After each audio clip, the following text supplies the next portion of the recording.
Well, the weather's making the headlines again for all the wrong reasons, and you yourself may have your own stories to tell of damage and disruption. Made all the worse, of course, because it coincides with the Christmas period and many of us are on the move. A couple of questions arise. What on earth is going on with this wild weather, and is there more to come?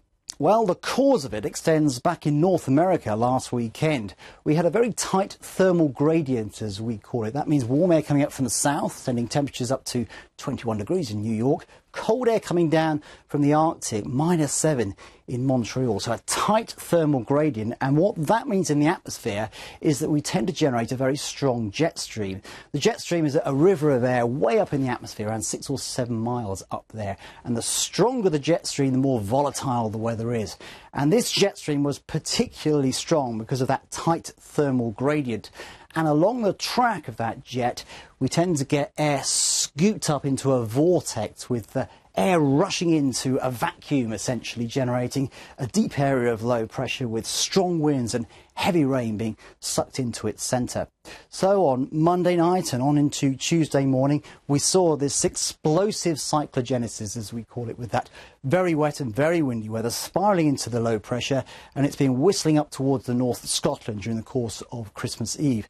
Still some very strong winds around the circulation of that low. In fact, into Christmas Day, we're still going to see gusts of 60, 70 miles an hour across the far northwest of Scotland, and with some cold air being wrapped around that area of low pressure, blizzard conditions up over the Highlands and the Grampians. But actually, the message for many of us as we go through the Christmas period is that the weather is settling down. Lighter winds, drier weather, still some showers, some sharp showers, but back to normal. Nothing too severe, thankfully. A bit of a respite through the Christmas period.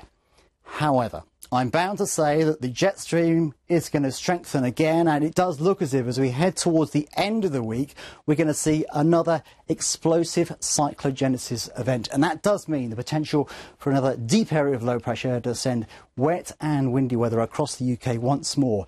Looks as if Friday looks especially rough, and with a lot of water already fallen out of the sky, the ground is saturated, the rivers are very high. Any extra rain will not be welcome. Strong winds again. Met Office warnings are already in force.